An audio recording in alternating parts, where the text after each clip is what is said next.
And thank you so much for taking the time. You're a certified personal trainer, a fashion model, and a nutritionist. So I have a lot of different likes and interests that I've came across in my life. So I went to school for health fitness. I went to school for kinesiology, freelance modeling, just for fun, like for my friends, taking pictures with my friends, and then kind of branching out and traveling, meeting different people, different creatives, and different networking, different areas.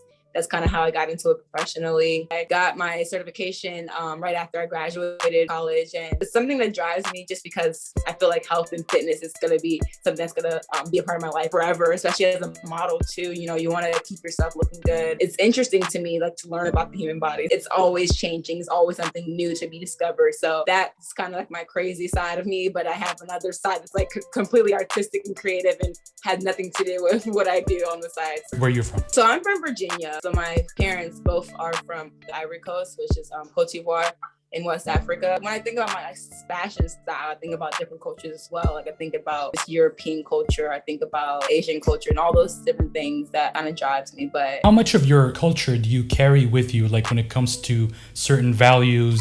I think I've always been outside of my norm, where it's a traditional Ivorian, someone who living in America. But I've always had that because I was, of course, born in the United States, but also just my family, very traditional, just straightforward and conservative. I've always been like that black sheep of the family where I'm just doing my own thing or dressing kind of out of the ordinary. So I think I definitely pulled from it where it comes to, as I'm getting older, I appreciate it more. A lot of my culture still kind of stays in me when it comes to just like my values, like you said. We're very religious, my family and myself as well. And it's interesting because I don't see my culture a lot in my clothes, but I've seen it a lot lately, kind of like what I'm trying to go towards is more of like that cultural look. But you know, fashion is always changing. So how does religion affect your upbringing? I think it's pretty much the driving force of everything I do. I have this conscious in my head always that I always want to know or do better in life, you know, just because I feel like I'm obligated towards something, a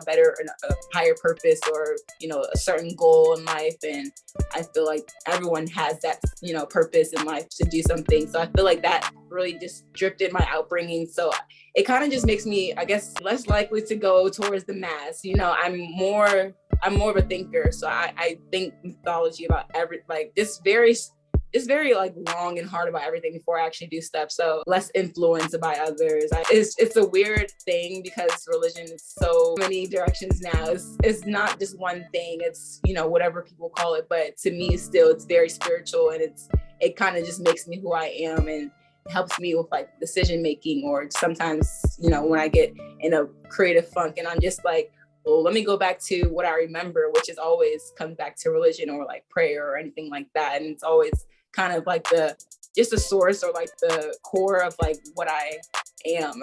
What is your country known for? I feel like Ivory Coast is really known for their fashion. And I think it's because we were colonized by the French, and, you know, in France, fashion is like the biggest hub. And my mom used to always say something funny, like, you're always going out and dressing like you're like going to a fashion show. I'm like, well, maybe that's kind of why, that's how you raised me. Like, you always told me not to go out looking crazy or, you know, just dressing any kind of way, because how you present yourself is how people are going to see you first and think about you first. So I think the fashion is like one of our key, I guess, little thing that we have over a majority of the Western countries.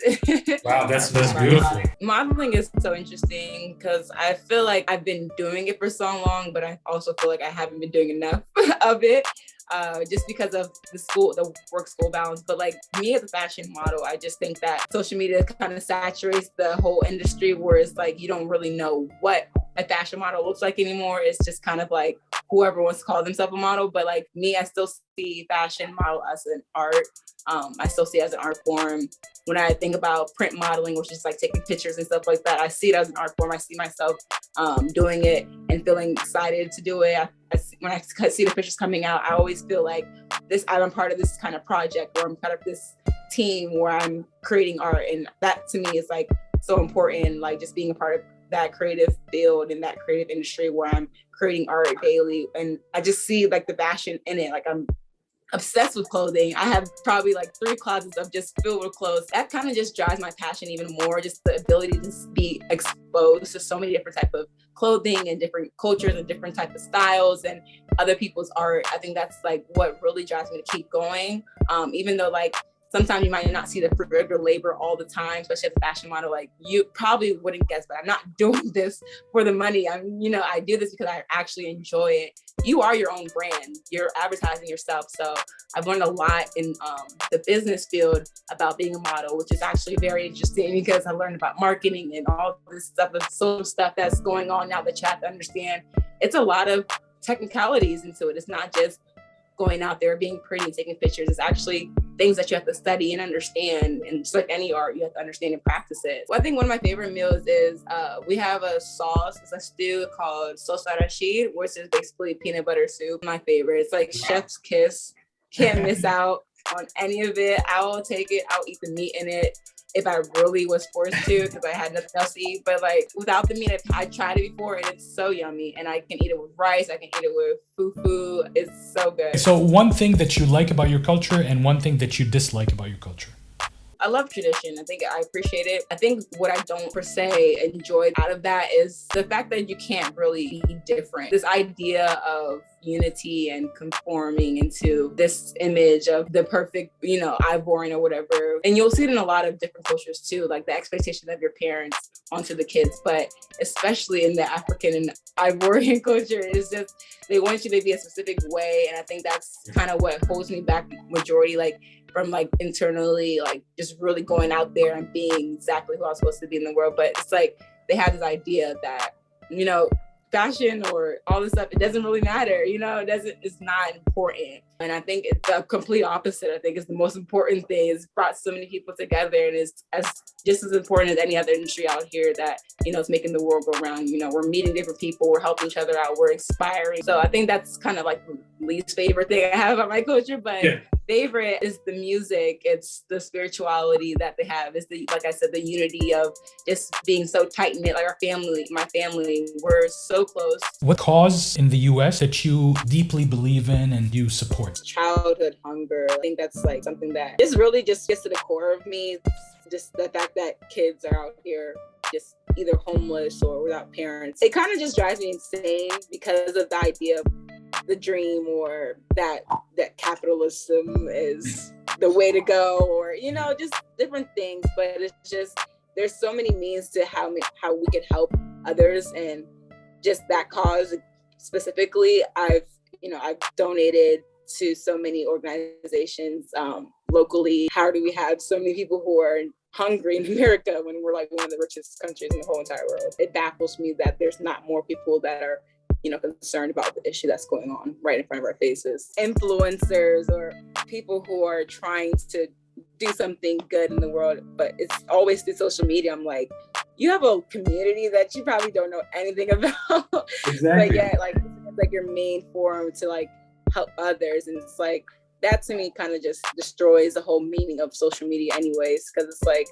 this type of influence that you're trying to give to others is pretty much meaningless sometimes when you think about it. I feel like all creatives should hear this. It's like, never feel like you have to let go of your art just because you're not making a means to life, because your art is life.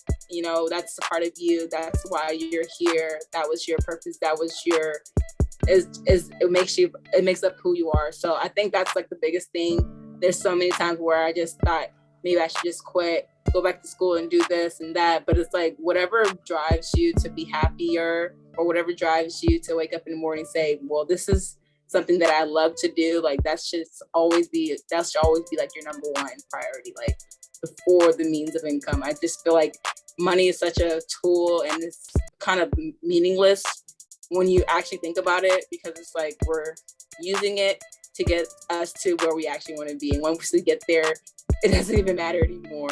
Exactly. And there's no cap. There's no cap to it. So it doesn't even matter anymore. So I think the art is the most important part of it all. The money will come. The money will definitely come. I'm telling you this, but I'm telling myself this. I'm telling other creatives this. Like, it's like the money will come. Just don't ever give up on your art. Like, that's what I have to say. Brittany, thank you so much. I really appreciate it. Thank you so much, Yusuf. If you guys like this episode, make sure you follow the series and let us know in the comments which topics you'd like us to talk about next.